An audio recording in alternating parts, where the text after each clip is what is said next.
Today we're sitting down with Dan Kremer, friend and colleague of mine, who is a sound editor and sound designer, most recently nominated for his work on Mr. Robot, which is fantastic. Congratulations. Thank you. And also is, you've gone through so many different forms of television, broadcast, feature films, reality TV, all kinds of different stuff. So I guess to start off with, let's get a little bit of your story. How did you get started? I was a musician. I am a musician.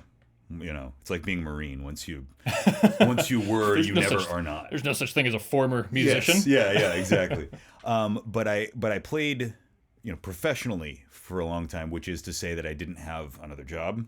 Mm-hmm. And I say that because when I was doing that, I was always looking over the engineer's shoulder and the producer and sort of wanting to learn what they were doing in Pro Tools. Sure, kind of figuring out like, oh, what's going on behind the other side of the glass here, and yeah, it's my family was in radio and television, and so I was always just fascinated by the gear, the boards and the EQs and stuff like that, and sure.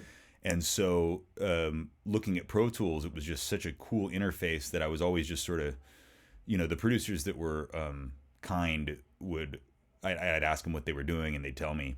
And they'd be patient with me, and they'd sort of walk me through what they were doing. And what I wanted to do is I wanted to learn how to record myself. So at a certain point, I'd start doing demos for the band, and then in the bands that I was in, and then I started producing, a couple bands and that kind of thing. And sure. And I say all that to eliminate the sort of Pro Tools journey that I went on, where right. it was, which is sort of a separate thing. Pro Tools is, in terms of software, there are plenty of different options out there when it comes to like the big leagues. It's pretty much all Pro Tools if you're working in the major studio environment. Yeah, it really is just, you won't go to a place that is not using Pro Tools, at least as one step in the process, or as the final right. step in the chain, before it goes to broadcast or before it goes to this big screen or whatever. Certainly. So that was how I got into Pro Tools, and then I got fired from a job selling cars. Huh. That's not a normal step in the process of... Well, selling cars is a terrible, soul-sucking business. And there's a downside to it, too. Good Lord. And I got fired. But when you get fired...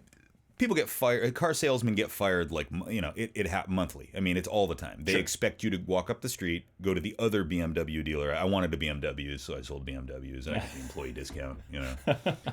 So I got fired from my job selling cars, and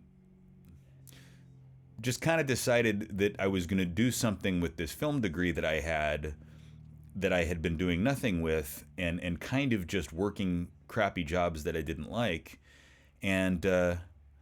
I posted on Facebook, do I know any friends in the entertainment industry, which all my friends are in the entertainment industry, but I said, who would be looking for anybody to do anything? I'll start at any level. And I started as a PA.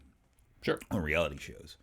And a really great friend of mine, just kind of sat down with me and was like, what do you think you want to do? And I was like, well, post sound has always really interested me. Did you know anything about it really at the time, or? A basic sort of. I went to film school, but I didn't take a single sound class. Oh, okay. If you can believe that. I think that's really common because it's not really a focus in a film degree. I know that a lot of people, guys that go into USC or, people that go to AFI, for example, they're learning the art of filmmaking as a whole. And yeah. I think a lot of video editors, a lot of people who are kind of doing the solo act, trying to do everything themselves, sound is an afterthought for a lot of them. Yeah, and I think, I moved around a couple of majors, and I think I was somehow able to skirt the sound class. Like, I wasn't trying to, but it just was something that I didn't have to take. Sure. And I think at my school, I went to Chapman University in Orange County, California. Oh, Chapman. Nice. What's up, Chapman? But they made him take a sound class. I get the impression, I think that the sort of overwhelming attitude toward the sound class was, well, we got to do this, so let's do it. And I think, frankly, that's carried over all the way to I guess if we're in the big leagues now, then the big leagues, where it's sound is the last step in the process, and it kind of ends up being the afterthought. Putting it delicately.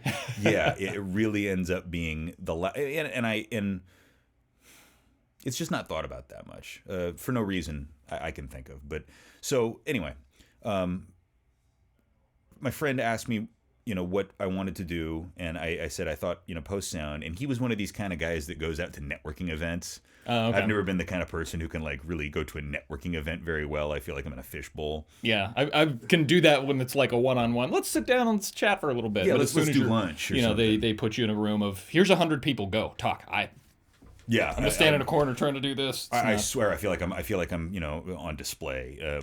But he went to these events, and it turns out, so he met this guy who owned a place, a studio in Santa Monica that did a lot of independent films and some work on TV, and it was a post sound house specifically.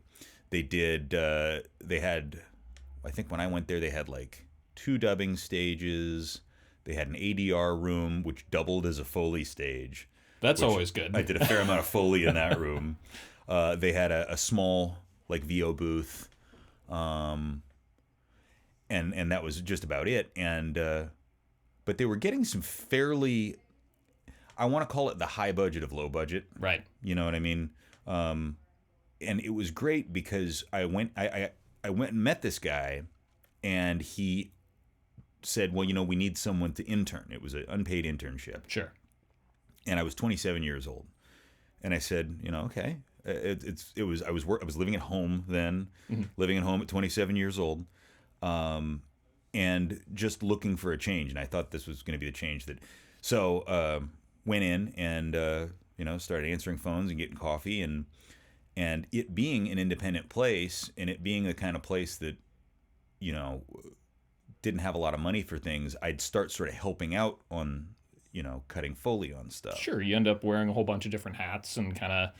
I'd be cutting Foley one day, I'd be answering phones the next day, and I'd be running cable to a soffit for a speaker. I'd be soldering connectors, on the third day. And intern, engineer, sound effects editor, re-recording mixer, occasional PA. I know, right? Foley artist. Runner, Foley artist. Yeah. Did they occasionally let you run the company and then have you driving mail? I've thankfully I've been very clear about the fact that I never want to have any of that kind of responsibility. This is why I'm not a supervisor. I'm like hiring, firing, budgets. No. No, I want to be in the trenches. I want to be I'm shoveling the proverbial coal. Yeah, I was working at this post house, kind of doing whatever needed to be done. But it was great because I got the opportunity to mix ADR. I got the opportunity to mix Foley. I got the opportunity to walk Foley. And then they asked me one day if I wanted to cut some sound effects it was for a reality show. It was a show called Vegas Strip, which was done by Langley Productions. They're the Cops people. Oh, okay. Yeah. And they know their reality television. They really did. They created it. Wow. And yeah, Cops being the first. That was actually now that I think about it. And and I was just cutting some sound. It was a reality show, but they needed some supporting sound effects, stuff to kind of make it more exciting. Sure. And I did that, and I made friends with this guy named Jeff Pitts, who worked out in this sort of garage area that they had, and it was his own studio. And he was kind of the in-house sound designer back then, and we just kind of made friends. We'd hang out, we'd go to lunch together, we'd sure, just mess around. Just talking about life and stuff like that. And then he asked me if I wanted to cut sound effects on this thing. It was another Langley production, and it was called. It was called Baja. It was about the Baja race in Baja, California. Sure. And it was cutting cars. And I'd never done that before. I'd never done really very much of any cutting before. So, throwing you into the deep end. He kind of gave me some pointers and kind of just said, get out there and be somebody. And make it look easy. I guess I did an okay job because they seemed to like it. And then other people started asking me to cut sound effects after that. And the way it works in LA is one thing leads to another, and you take a job here and you take a job there, and eventually I got a job at Universal, and I really like it. And the rest is history, right?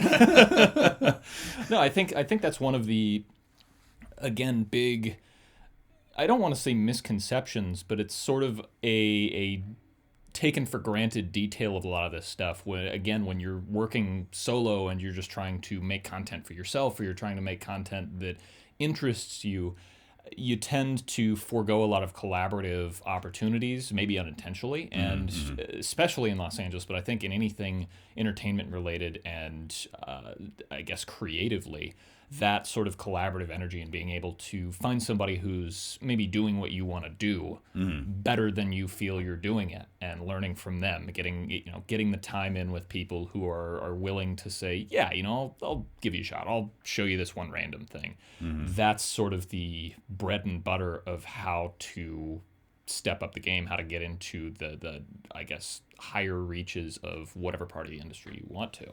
Yeah, anytime you can find anybody that knows anything more than you, it's a wealth of information. It's a wealth of knowledge that and if that person is patient, and that person can, is a teacher, what a great resource. I mean, it's very similar to what you're doing with the YouTube channel. Is just helping people who don't know to know. Trying to make it better. Yeah. Leave it better than you found it. I remember being told that if you're doing it right, you'll never be the smartest person in the room. And I can tell you I must have been doing it really, really right, because I am definitely not the smartest person in any of the rooms that I step into. It's a good place to be. I think so. It's like they say with real estate. They're like, buy the worst house in the nicest neighborhood. You know what I mean? That's if I'm doing that with sound design, I want to be the crappiest sound designer surrounded by amazing ones, because all I can do is learn, And here you are again, having been nominated for a sound award for your work on one of the most interesting, different shows on television at this point with Mr. Robot. That's a pretty cool thing. It really is. It's a great show. And it was just such an amazing experience. It was just such a really, really, it was fun because I loved the show, and the tone of it is so much my style. Sure. I was wearing the hoodies before Rami Malek was, and yeah, that copycat. Yeah, I know, right? The guy just saw you on the street one day and was like, that. That's a good look, yeah. But when it came around, I was like, hey, I think this will work. Yeah. But just having fun with it, genuinely having fun doing it, and then I'm like, oh, that's right, they pay me for this too. That's cool. That's real cool. But it does take, for the level of demand that show has. I mean, let's say coming from reality television work, that has a lot of parallels between itself and a lot of independent content, where it's sort of quick and dirty and run and gun, and you've got a lot of little kind of moving parts that you have to keep track of, and most of the time either the schedule or the budget or the infrastructure isn't really there to be able to take the time to make every facet of it perfect. It's much more raw in its format. Yeah, you get it done quickly and you get it done well enough. Yeah. But I was always the kind of guy that, I'm too much of a perfectionist. So good enough is never good enough. Sure.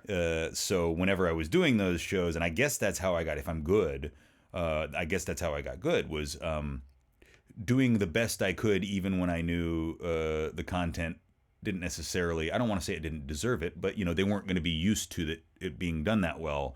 And I think everybody liked the fact that I did it that well, right. But it helped me to learn how to do things quickly. Sure. It helped me learn how to really sort of streamline my workflow, I guess, to use those kinds of words. Sure. I feel like that's one of the most important aspects of the entire sound process, and probably one of the, it's less discussed in a lot of other, I don't know, podcasts, YouTube videos, etc. There are a lot of little components of, oh yeah, well, I use this EQ, or I use this specific plugin, and this is how I'm doing sound design. But overall, streamlining the idea of, okay, somebody, a video editor is delivering over a bunch of tracks to me. I need to make sense of what they've done and get into their head a little bit, figure out what they want. And I need to be able to make choices and understand their intentions on a level that allows me to just move. Yeah. And quickly. Sound design is not the equipment. Sound design is not the plugins. Sound design is not any bit of gear. If you're recording, it's not the microphone so much. It's not the recorder so much.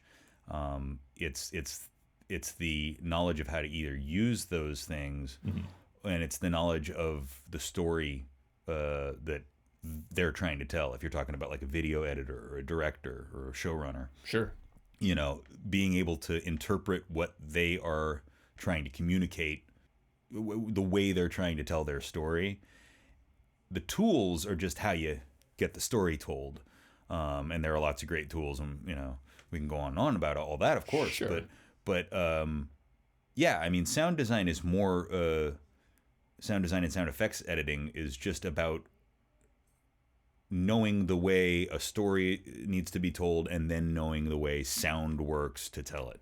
Sure. And I think that's one of those spaces that there's room for thinking about sound as something is being shot. If you have a concept of what sound is capable of and how it can elevate a scene or a moment, or even if you're just thinking about doing some sort of musical, montage kind of thing, music video of whatever. Yeah. Thinking about how sound might be able to sweeten certain moments or draw attention towards certain aspects as you're shooting the content, which is a hard thing to really think about because the sound is less tangible.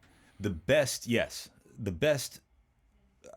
directors, producers that I've worked with are thinking about sound from the get-go, from the script, and that's just so. It's so nice to have those kinds of projects sometimes because it makes you feel like what you're doing is really helping to tell the story.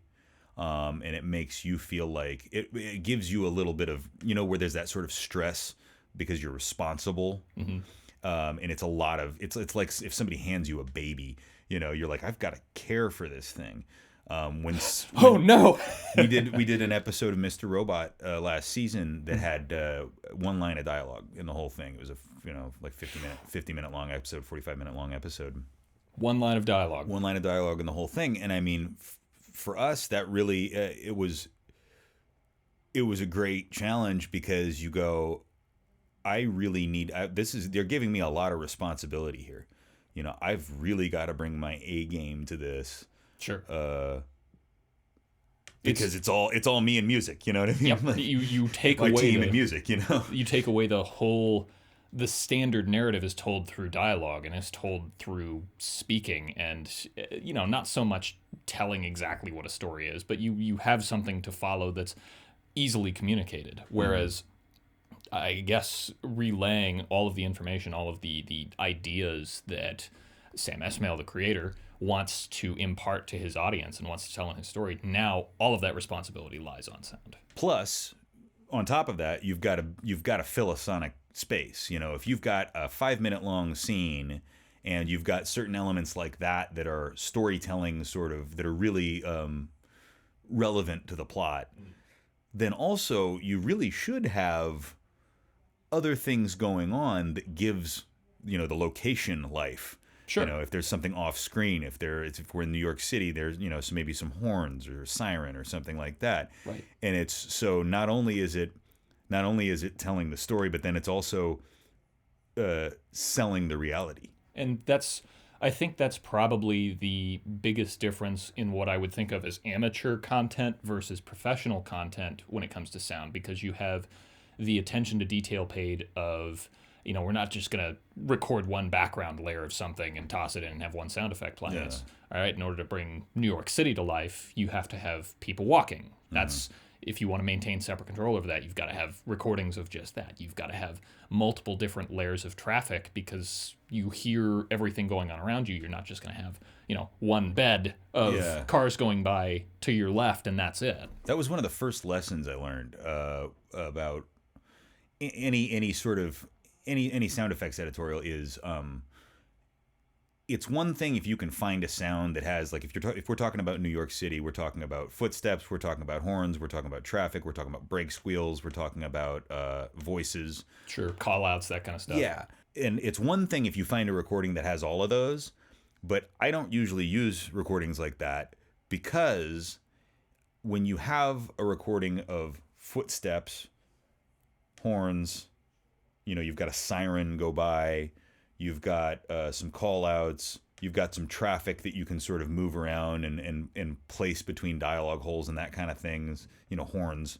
When you keep those elements separate, you're able to, if you're mixing it yourself or for our mixers, they're able to move those sounds up and down and in and out as the scene is going on, and feature them and pull them back separate from each other, which gives it that much more definition, that much more detail, that much more dynamic. Right. You can choose, again, which things you're going to focus on, where to place them in, especially in a surround environment, because I think that's something that, again, in the more independent world or the not for theatrical intentions, people are working in stereo. Yeah. And so you only really have left, right, and center sort of to play with. Right, yeah. Whereas in a surround space, when you have, multiple speakers, when you have like a Dolby Atmos system where you have 64 individual channels that you can work with to kind of place sounds so specifically wherever you want, you end up needing that level of granularity and that level of control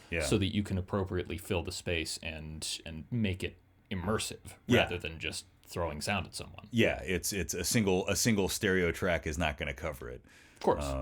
So how do you, when you're thinking about building backgrounds or using Foley to tell a story, and again, I think Foley specifically, as well as BGs specifically, are that dividing line in the professional world. Foley really is what brings a film to life in terms of how you perceive it as larger than life. Right. When you can hear every individual step, and even if it's just a suggestion of a step and not, a boot to face kind of moment. Yeah. You start building this world in your head that's much more relatable because you can hear all these little details.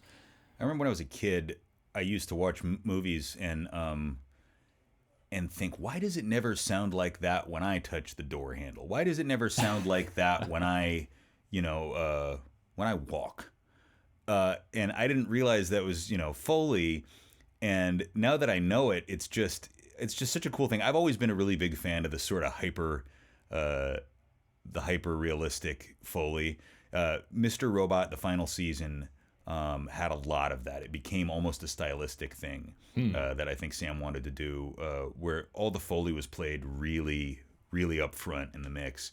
And it reminded me of those movies that I used to like. Sure. Because it is taking something and it's making it like almost like a better version of reality. I also, because of that specific show, you are meant to be inside Rami Malek's head so deeply that you kind of lose track of what reality is versus not. That's kind of one of the main plot points of the show. Sure, yeah. And featuring Foley, making the choice to feature all that Foley so prevalently and have all the footsteps be a particular way and have, picking up a cup, sliding a glass across a table, having that so prominently featured, it psychologically allows you to get further into the character's head, and you might not even realize that's what's going on. With the quality of acting on that show, with as good as the actors are, all of that stuff helps tell the story.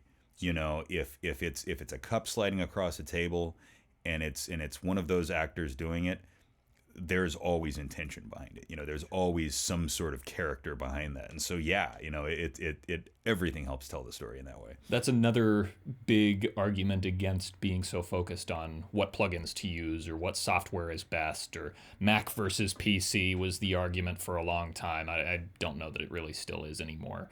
But if you can talk about all that, and those are all good conversations to have about saving time. I mean, buying a better EQ is not going to make you better at sound. It's potentially just going to save you time. If I'm working on something that I need to reach for an EQ 150 times an hour, which more or less is about right. Yeah, yeah. And that EQ is either challenging to work with or it's limiting in some capacity, yeah, it's going to slow me down. That's why I would buy something like, I'm using FabFilter all the time, and it's not because it sounds better necessarily. It's because when I reach for that EQ, I can work with it way faster than most other things. They're tools. They're tools to save time, and that's basically why money gets spent in general, is to save the time and get the end result more quickly and have a level of quality consistently. Yeah, the only reason anybody hires a professional, I think, is so that it is done within their time frame and really well. Because there's the good, fast, cheap pyramid, right? Pick two. Yep. Anybody can do any level of work if they do it for long enough, if it takes them long enough to do. But in a lot of cases, if you've got a project that you're trying to get seen or heard, if it's music, you got to get it done. You got to get it out there. You could teach yourself all this stuff over 5 years. Yeah, I could very easily right now, if I wanted to learn how to, play soccer, I could do that, but it ain't gonna happen tomorrow. Sure. Eventually, I could, just take some time. Yeah. I don't know, playing soccer, I don't know, but it's about knowing how to do the thing and then knowing the way to use your tools properly. And if you're in Pro Tools, the plugins that come with Pro Tools can do a lot. They are really, really good, high quality, capable plugins. And then you reach a certain level where you want to have more control, more flexibility. You want to be, like you were saying, you want to be faster. And you can upgrade your plugins. You can get some new toys, or if you just want to mess around and have fun with a plugin, Certainly, of course, there is always that element of I just want to. Yeah. There's nothing wrong with that. Yeah, this is cool. All this is to say that it's not really all about the tools that you use or the choices that you make necessarily. I've talked about this a lot before, the source quality rule. You got to start with whatever the best you can capture, whatever the best you can get. If it's acting, whatever the best performance you can get is. Mm-hmm. You have to make the source be as good as possible. Yeah. And even if you capture it with subpar gear, or you're working with software that's not quite, the latest, greatest, or the most capable, you still have the baseline of great quality. You can take an iPhone and record your shots for your movie. You can cut it together in iMovie. If the performance is good, and if you want to put some sound effects behind it, you can record them. You could probably record them with your iPhone if you really wanted to. I wouldn't recommend it, but I was talking to one of the sound effects editors that used to work on the show House MD, which is long-running television series. I really, really liked it. I think Hugh Laurie was great in that. It was a really fun show. It was a really interesting show. Yeah, but I mean, he was talking about his approach to a lot of the sound editorial he did, and one of the things he mentioned was the number of iPhone recorded sound effects that ended up going into that because they worked. Yeah. Because they were totally good, and it was about whatever, the door opening that guy, walked into a hallway one day and heard that and went, oh, that would be perfect. And the best microphone you can use is the one that you have. That's it. It's an Annie Leibovitz line. She was asked what her favorite camera is, and she goes, the one you have on you. Yep. No, it's better to have a recording or have something captured and have it not be the most ideal thing in the world than not have it at all. Yeah, exactly. Of course. I think in kind of an interesting way that actually pivots us back to, video editors working to provide some kind of intention with sound in whatever they're working with, whether it's Final Cut or it's Avid or it's Premiere or it's DaVinci Resolve or anything in between. Those all allow for a limited amount of control with sound, but at the end of the day, what they're going to provide to you is the intent behind how they're cutting a scene. And you, as a sound professional, your whole job is basically to internalize that and build it out to what it's supposed to be. And I think there's a lot of collaborative work that goes into that, but also that's kind of what differentiates your approach to sound as an editor or designer versus my approach to it or any other post-sound person is their own creative sensibilities. There's always going to be that, follow what the director says. I think that's Yeah. every single time I've heard any higher level guys talk about, well, how did you do the sound for like John Wick? How did you do the sound for Fast and Furious? Well, we gave the director what they wanted. Yeah, it's a little more complicated than that, obviously, but that's sort of the baseline of where do you start? What ideas do you come up with? And it's sort of, well, frankly, to cut to the chase on that, it's the job. It's what we get paid for. Like they're hiring us, so we need to do what they want. there is that. It really. I mean, at the end of the day, but yes, that's it's the director's responsible for the artistic direction of whatever show it is. So they are the ones sort of taking care of that. They're the caretaker of the storytelling, and it's ultimately up to them to have the final word, or to be happy or to not be happy. But then on our side, the way at least it helps me to look at it is just going, this is what I get paid for. Sure. I give the people what they want.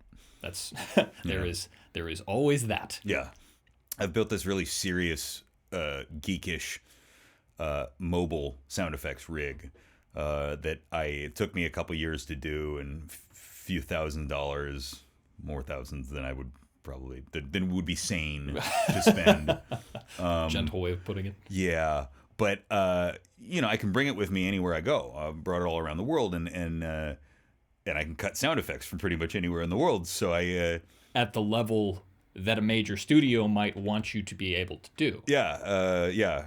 It takes the investment, and it takes the knowledge, and it takes all of the other things that we've been talking about. But the fact is, again, the gear limitations are not necessarily there in the same way that they were. It doesn't matter as much as it used to. And so really doesn't. You can do this sort of stuff if you have the requisite talents, if you have the understanding between the team that's working on it. And I'll tell you, if we can touch back just real quick on that the whole sort of gear thing that we said, the plugins that I own on my machine, on my mobile machine, are not the plugins that I have at work. And in some cases they are, in some cases I've purchased them, but in a lot of cases I'm able to make do with what Pro Tools has. Sure. So, and I'll be cutting things for all of the shows that I work on with those plugins. And if I can do it, then I'll do it, and if not, then I'll bite the bullet and I'll buy whatever plugin I need and then have it. No, it's you have to adapt to the necessities. That's certainly true. So with that in mind, again, you've worked on shows like Robot, but you've also got the sort of primetime television, more episodic standard, if I can call it that, the standard format. Yeah, sure. As well as long form features. I think, didn't you work on the live action Death Note for... Live action Death Note, I cut the Foley on that. Okay. And then Jeff and I did, Jeff Pitts, who I mentioned earlier, and I did the Blair Witch movie. So those would have probably been the threequel. It was a very good movie. More people should have seen it. It was an extremely good movie. I remember Jeff at one point showing me what he was working on with that. It was still very under wraps at the time. Yeah. But he came up with some really amazing creature sound design using the Kima system. Yes, yeah. And that was sort of wow, didn't even know you could do that sort of stuff and manipulate sound in this way at this level of quality. And he's, check this out. I've made a wood monster. Yes.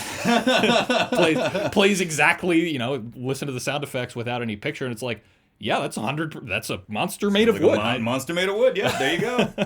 Yeah. It really, he just really knocked it out of the park on that one. I've done those. I mean, I used to mix a lot of reality TV, so it kind of helps me from the standpoint of knowing what a mixer needs, sure, and knowing what pitfalls a mixer goes through. What I guess between those realms, they're very different content. They're very different ideas being conveyed.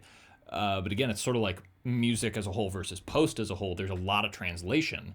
What are some of the similarities between those different sets of work? What are some of the differences in reality, episodic drama, and long form feature? Well, we're trying to get whatever point across that the actors and the directors and the editors intended. Sure. we're all in service of that story. And even if it's reality TV, there's still a little bit of an element of storytelling because it's edited in such a way to make you feel a certain way. Sure. So it's, we're all trying to do that. We're all trying to, you want it to seem realistic. In reality TV, it's obviously real, but you never want, we use a term called suspension of disbelief.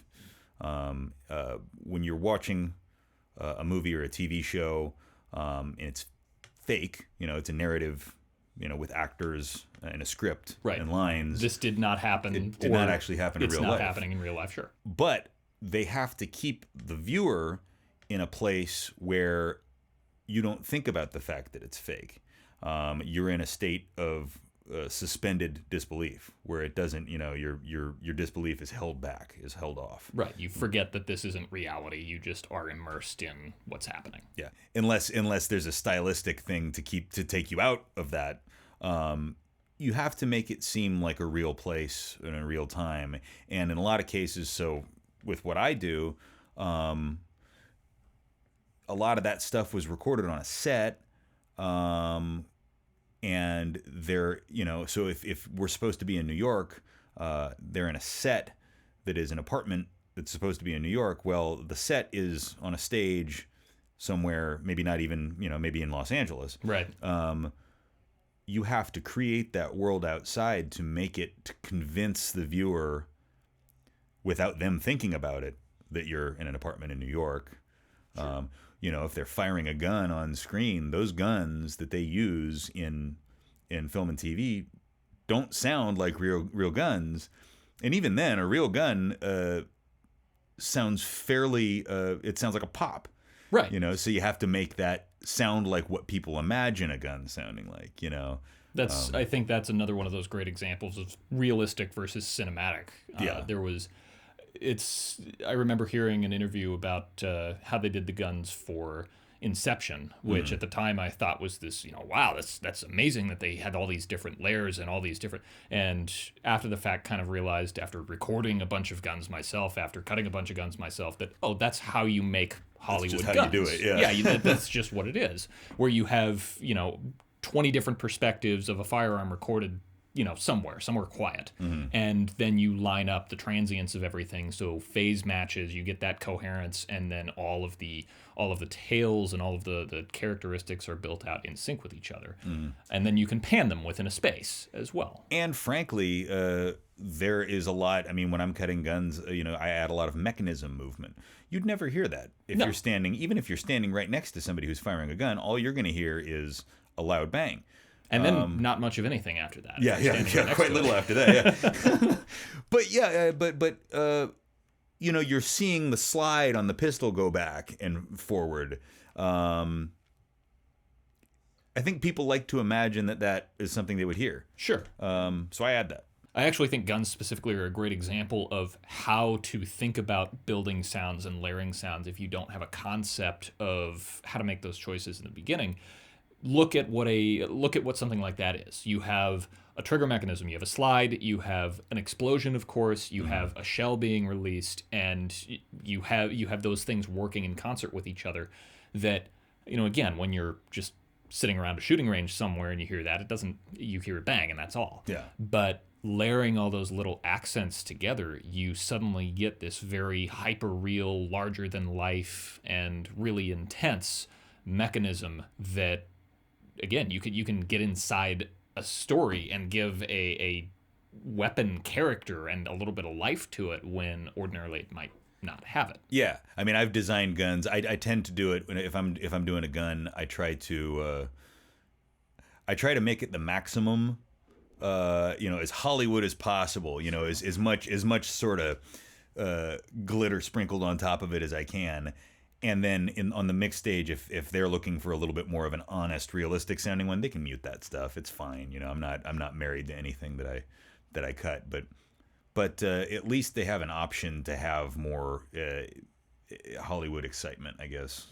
And that's again, another little hidden sort of, nobody thinks about it until they have to do it, is providing those options in the editorial process to both a sound mixer who's bringing it all together and bringing it all to life, but also if the creative behind a show or behind a feature sits down and says, that sounds a little bit too hyper real, that sounds a little bit too in your face, can we dial it back? Yeah. You have all those elements making it that way, that you can then scale back a little bit and just feature the stuff that is grounded in reality. Yeah, yeah. Or if they say, oh yeah, punch this up into the crazy, It needs to sound huge, is always what a producer will say. It needs to sound huge. Yep, more bass, more low end, make it sound huge. Can we make it louder? I don't care about specs. I don't care about deliverables. I don't care what the network's going to say when they kick it back. It's got to be huge. All of it's huge. But having the elements that allow you to select those options and find exactly that right balance. Yeah, exactly. And I also feel like that's, again, one of the differences between, say, reality non-scripted versus scripted dramatic long form stuff, and then the feature world is you most of the time get a certain expectation of time where you're able to take the time to make those creative decisions in the feature world, where in TV you have to make them immediately and you don't have the time to second guess, you don't have time to massage stuff in, you just got to find what works. And I think with again with video editors who are just kind of getting their heads around what sound can do for them, it's important to experiment with that. It's important to, layer stuff in against maybe, whatever backgrounds you're working on or whatever music you're playing against. Layer stuff in that wouldn't necessarily come to mind immediately and just kind of see what it does. You have to experiment. You have to think about sound. You have to, if you're at home right now, sit in the room where you're watching this, and once this video is done, watch the whole thing until the end. But sit in the room you're sitting in and really listen to what's going on. Listen to every single little detail of what's going on. Even if you're in a quiet room in a suburban neighborhood, you can probably hear something going on outside. Maybe it's wind, maybe it's birds. You might be able to hear a clock ticking. You might be able to hear the air conditioner running. But all of those things are elements that we think about to try to create the scene. Certainly. Even if it's a dry room, we'll try to add some of those elements to make it sound real. I think that's probably the easiest exercise. And again, the simple stuff is often the most overlooked. Yeah. Because it seems so obvious at the time, you just kind of take it for granted. Yeah. But there is almost nowhere on Earth that you can go where there is not sound. And if you just stop and pay attention to all those little details, even taking that step is going to allow you to get more in tune with how to cut sounds. Yeah. Because it's going to show you, okay, if I'm sitting in this room right now with you, we've got a hard drive spinning in the background. We've got a little tiny bit of the outside coming in from a couple of open windows across the hallway that, there's all these little tiny details that, again, you wouldn't pay attention to. Our brains are naturally very good at tuning stuff out. Yeah, yeah. But if you stop and you try and internalize that, well, if you're in a neighborhood, if you've got a scene in a neighborhood, cut some birds into the background. There are going to be some birds somewhere. Unless it's winter. In the Midwest. Where everything is dead. Which, again, is another thing that we think about, though. Certainly. You got to, it's, I know more about birds now than I ever would have thought. I mean, birds are fine. They're great and everything, but I've never really been I've never been a bird watcher. Sure. But you learn so much about birds because when you get a project that you're working on, you go, well, where is this project set? If it's in Texas, I have to find out, in this particular part of Texas, I have to find out which birds live there, because I don't want to have a bird that only exists somewhere else and somebody from that place is like, well, that's not. Or somebody from Texas is like, because it ruins their suspension of disbelief. Yep. And that's, I mean, I've done a number of, I guess, more sort of military-related projects that have very specific vehicles. And at one point, years ago, I ended up recording a bunch of Coast Guard aircraft. Yeah. This project that I was working on had, the Eurocopter, the Dauphine. They had the H-60 Jayhawk, the Coast Guard variant of the Black Hawk, and a couple of other various aircraft and vehicles in there. And we had to cut a trailer before we ended up seeing anything of the feature. So the trailer, I cut together what I could, and I didn't have the right sound for the Dauphine helicopter that was flying by in one of the scenes. And I threw in something that I thought sounded, heavy and cinematic and interesting. Yeah. And, sent that off. Everybody was happy with it. It got posted online to YouTube and to military.com and to all these high visibility places. And one of the things that immediately happened was all these people went, this looks great. This is going to be really awesome. But, that helicopter over there, there's the Dauphine there, it actually sounds like a Bell Jet Ranger. Is that going to be in the feature? And I looked back at what I was using, and it was exactly a Jet Ranger made by Bell Aircraft. And it's like, how? People are so in tune with this. The comments section will get you. It really does, again, keep you kind of in check to make sure that you're getting things right. The thing that I've noticed, the more sound editors, sound effects editors, sound designers that I know, the more I realize commonalities between all of us. All of us tend to be very detail oriented, and we all know a little about a lot. We're all the type of people that, we know a little about a lot. We have a very sort of broad, we're very curious people. We have a very broad sort of base of knowledge, and we're never gonna cure cancer, but we might know a little bit about the technology that's helping to do that. True. Only because it fascinates us, and so we tend to be pretty curious people. Everyone that I've ever met that does what I do tends to be that same way. We tend to be mechanically minded in a lot of ways. We tend to be curious. We tend to be, information hogs, and just wanting to know as much as possible. Sure. And I think it helps you to be a better sound effects editor, because you just because you think about the way things work, and you think about the way things are, and it is a very logical progression thinking about sound from, I guess, a more creative standpoint, because it does sort of just involve stepping back and listening to whatever it is that you want to make. Yeah. And having that point of reference. Again, speaking about the medical community in general, there are all these different shows on TV, many of them based in Chicago, for example, that you may or may not be involved with, that, something as simple as the sirens on an ambulance versus the sirens on a police car. One of the biggest things that I've heard from my friends who are in EMS has been, I hate it when they get that wrong. It's always wrong.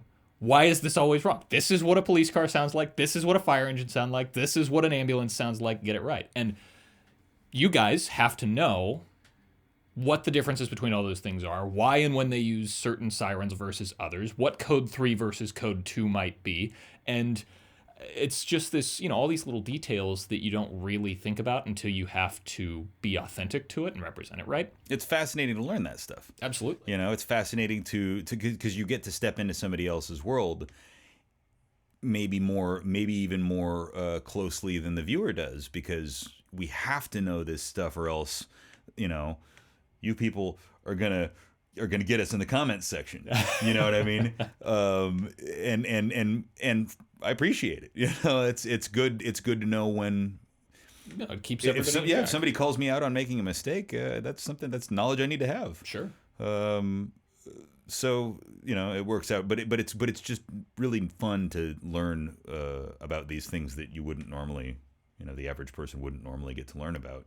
I remember going through one time. One of the supervisors working on, again, a medical related show. Mm-hmm. There was a surgery scene. Yeah. And they had a very particular kind of surgical gear in there that it's relatively new. It came out in the last couple of years. And the creatives behind the show said, we want the actual sounds that this machine makes. Yeah. And so that led me on a deep dive of, okay, what company is this, and what variant of this machine that they've been making for the last 40 years, what is it this time, and what does it do, and where does it make these sounds from? And just in asking those simple questions, learning suddenly all this random stuff that I'd otherwise have no excuse to know. Yeah, Google is a sound editor's friend, right? Exactly. Yeah. And I ended up getting in touch with this company. They're a huge medical equipment company that's distributing to hospitals across the world.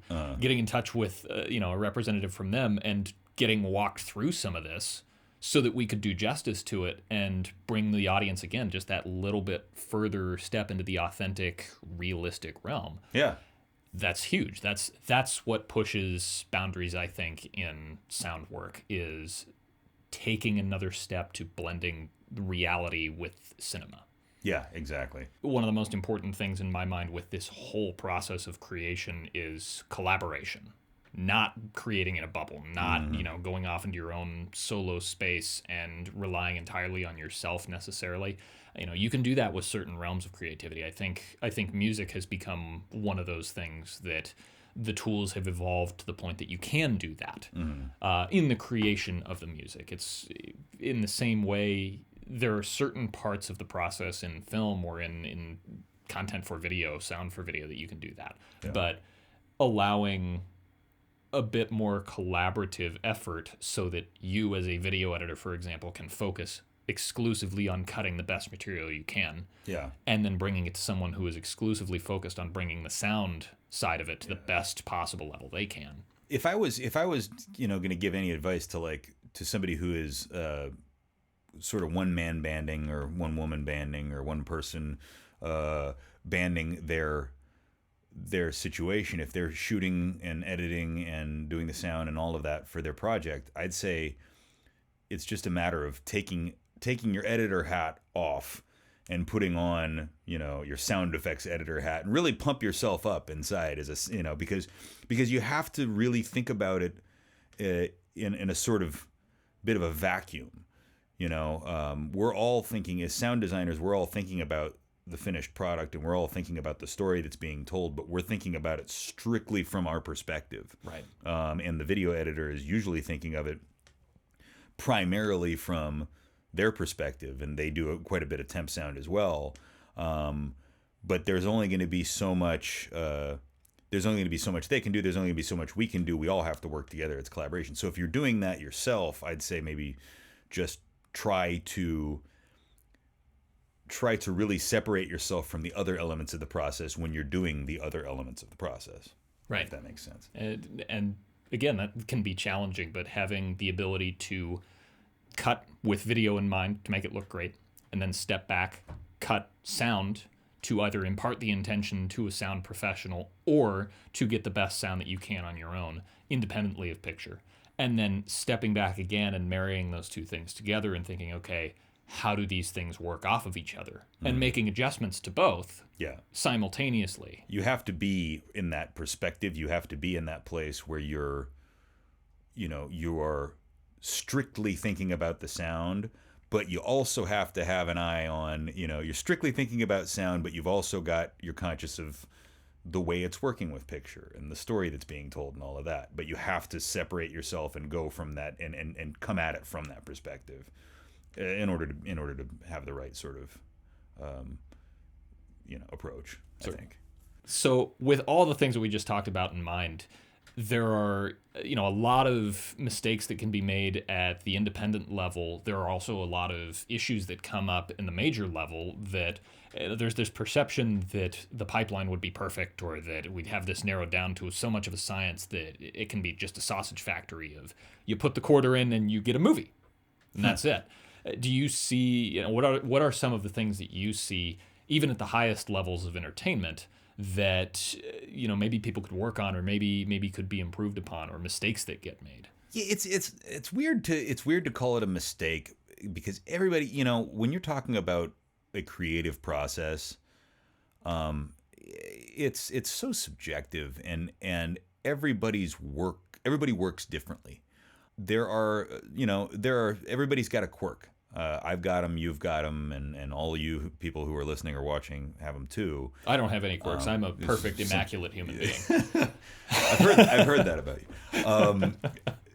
I have. I mean, when it comes to dealing with post sound, if you are coming from a place of, production or even post production when you're editing, for production, we just love when there's care being taken to record clean sound. Just being aware of small things on set, holding for a plane, holding for a helicopter going by. Holding means, stopping the take, or asking to wait until the car has passed by, the helicopter's passed by, the motorcycle's passed by, something like that. Any outside noise that's going on. That's really helpful. Being aware of clothing movement that would go into the mic, that would get recorded along with dialogue, because we like dialogue to be clean. Any of that kind of stuff is just really, really helpful to us. Anytime that anybody on set focuses on getting clean sound. I think that's an important moment to take the time to mention. If you are directing anything, if you are in charge of any of this process, and you're working with a sound person who says, hey, we've got to do this again for sound, listen to them. Do it. It will Yeah. save you in the post process. It will save you on the back end of stuff. They're not doing it for themselves. They that does nothing for them. That is for you. It's holding for sound. You've never seen, on a lot of sets I've been on, you've never seen anybody roll their eyes harder. But it's give us the time to do what we need to do the right way, and it will save you money and trouble down the road. Certainly. And then, for a video editor, I think it would just be really, there are two things, and I don't want to say that these are problems, but it's stuff that is really helpful to us when you can, number one, deliver properly. Like if you're giving us an AAF, that it's as we've asked for it. Some people like it to be at a certain time code, because we cut in Pro Tools on a time code basis, and we lock so that every frame of picture is... Well, the number one job of sound is to have sounds be in sync Yes. with picture. What I run into a lot with working on independent projects and helping people out in that way is you ask for these sorts of specs, and they haven't had to do that before because they've been working in a siloed environment. Yeah. So Yeah. being able to, the 2 pop of 1 kilohertz tone, one frame of it at 5958. First frame of video at 1 hour. Yep. And having a time code burn that, you toss into a non-obstructing place on picture, and have first frame of action is at 1 hour. The again, 2 pop exactly 2 seconds prior to that. And, SMPTE leader helps to a degree, but I guess is a little bit less necessary now in our digital age here. Right, yeah. Having everything at, 24-bit, 48 kilohertz, having tracks that are organized in some reasonable way. I cannot tell you the number of times I've opened up an AAF or an OMF, and you've got one bit of dialogue on one track, and then it's the left side of a music track, and then 14 tracks of sound effects, and then another piece of the dialogue, and then the right side of the music track. Yeah, that's going to slow us down, and that's going to make it more difficult for us to do our job. Just having a clean, organized. I mean, I feel like anything anybody does should be organized. Sure. But especially if you're trying to collaborate with somebody, please, the OMF, the AAF or the OMF has to be organized, or it should be, or we'd love it to be. The other thing is, in a lot of cases you cut sound effects so that when you're editing, if you're a video editor, you're cutting sound effects so that it works for you, so that it's more realistic to you, because it helps you to make decisions about the video that you're cutting when it sounds realistic. I would hope that maybe we could just ask people to, if you're hiring a sound professional, know that they're probably going to have higher quality sounds than you have. So if you really, really love a sound that you've used, maybe sit down with them and talk with them about it beforehand or something like that. But understand that if they add something different, just because it's different to you, it might not necessarily be bad. All we do for a living is collect sounds and use sounds. It's our career. So we really do focus on that in a way most people don't. And So, I guess just be open to different options. We'll keep all the stuff you did.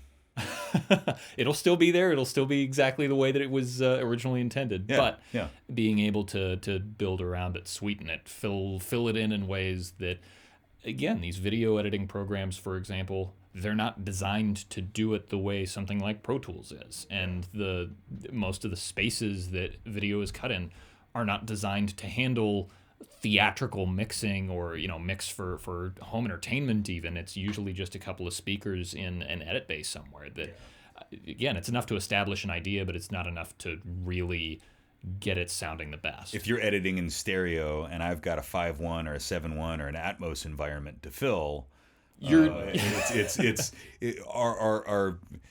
going to come out of the speakers differently. If you hear it coming out of both of your speakers and it's a mono file, then it's going to come out of one speaker for me. It's going to come out of my center channel speaker. And so if it sounds big in your room, it's not going to sound big in my room. And my room is the one that matters when it comes to the sound mix, because that's what the sound mix is going to be. So, Sure.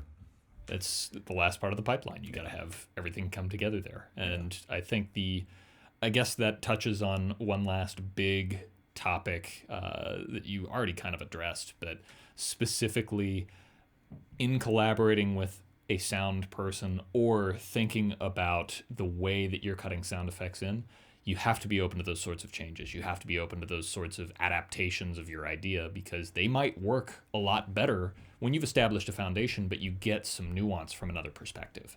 Yeah. And it can only be helped by collaborating with people who are really in tune with this sort of stuff, or learning from those people about how to think about sound and about how it might affect your perception of video a little bit differently. Yeah.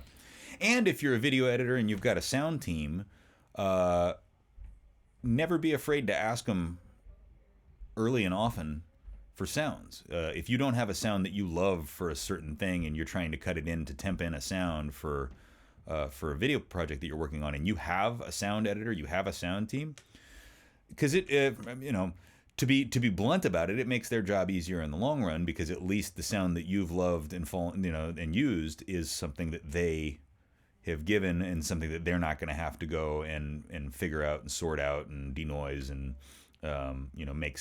try to make sound better. If nothing else, that's a sound that they've given you because they have the exact sound for whatever it is you asked for, because we're sound collectors. We do it. That's what we do. And again, that source quality rule of, you as an editor, for example, have used a sound that a sound editor would have selected anyway. All of a sudden, that makes everybody's job easier, because you know exactly how that's going to work and how it's going to play against picture. And a sound editor is going to listen to it and go, yeah, that's perfect. Great. Yeah. Moving on. I can focus my attention to detail on something else that needs it more. I already cut that. Yes. Exactly. So I never have any problem. I never have any problem sending things to the cutting room. I never have any problem sending anything to the picture editorial, just because that gives them better quality temp stuff, and potentially makes it so that I don't have to cut that sound effect down the road, because I've already done it. Why make it harder than it needs to be? Yeah. Well, that's about all we have time for. I know you've got to get back to actually cutting some stuff on high-profile broadcast shows, literally right now. So, Dan, thank you for coming by and coming on and talking with us for a little bit. Yeah. And well, I guess till next time. Yeah. to end on a climactic note there. Good Lord. I like that. Yeah. I'm gonna leave it.